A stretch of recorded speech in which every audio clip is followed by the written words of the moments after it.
Subscribe for more. I never thought I'd be the kind of man who questioned his wife. For most of my marriage, I was proud of the trust we had. I'm Daniel, 43, married to Lauren for 11 years.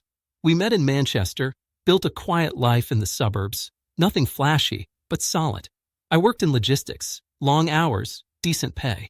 Lauren worked in marketing, traveled a few times a year for conferences. I never worried. Trust was just there, like oxygen. Lauren left for a 4-day work trip to Bristol in early spring. Nothing unusual. She kissed me goodbye, promised to bring back one of those pastries I liked, and texted me when she landed. The house felt emptier than usual, but that happens when you've been sharing space with someone for over a decade. I focused on work, gym in the evenings, slept early. They were faint, irregular, slightly yellowish, near the collar and down one sleeve. Not food, not makeup. I stood there longer than I should have, holding it up to the light. My first instinct wasn't suspicion. It was confusion. I told myself it was probably coffee, maybe hotel detergent, maybe something spilled during travel. I put it aside and finished the load. But that night, I couldn't sleep. The image kept replaying in my head. The stains weren't random. They looked deliberate. I hated myself for even thinking that. I didn't say anything to Lauren. Instead, I watched. Listened. She was normal. Too normal. Laughing at shows, scrolling on her phone, complaining about emails. No guilt. No tension. A week passed. The blouse stayed in my mind. I pulled it out again when she wasn't home. This time, I noticed something else.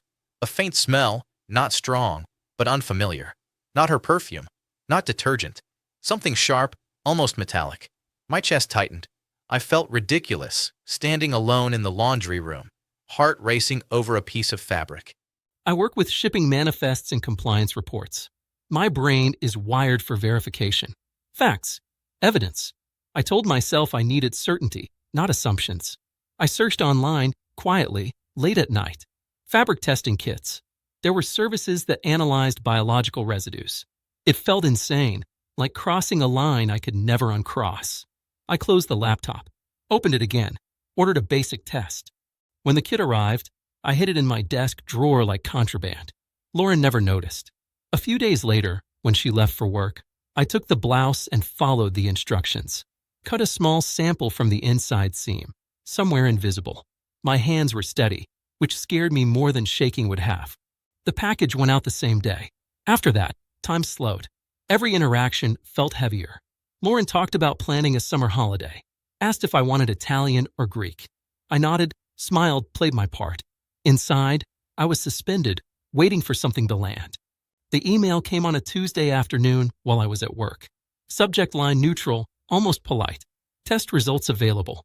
I didn't open it right away. I finished my spreadsheet, sent a routine email.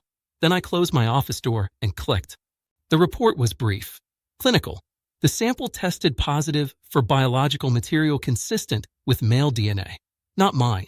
My name wasn't in the report, but I knew. I sat there, staring at the screen, feeling oddly calm. No surge of anger. No tears.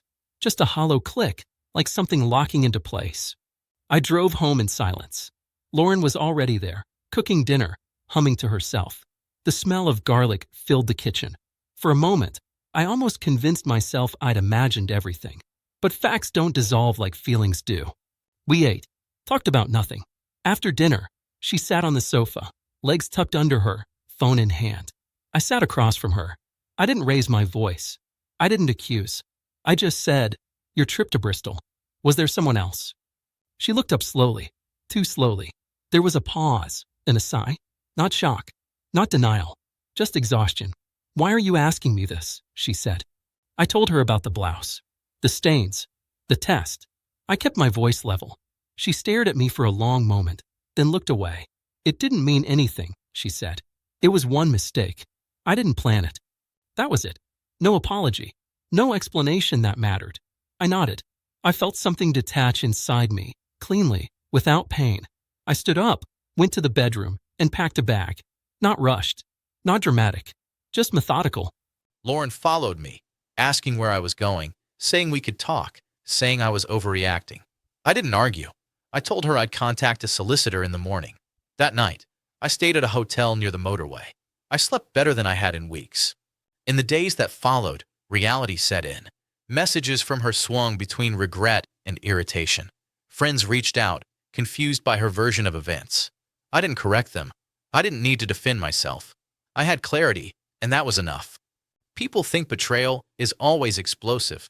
Shouting, doors slamming, tears. Sometimes it's quieter. Sometimes it's a stain on a blouse and a report in an email. What broke my marriage wasn't the trip or even the affair.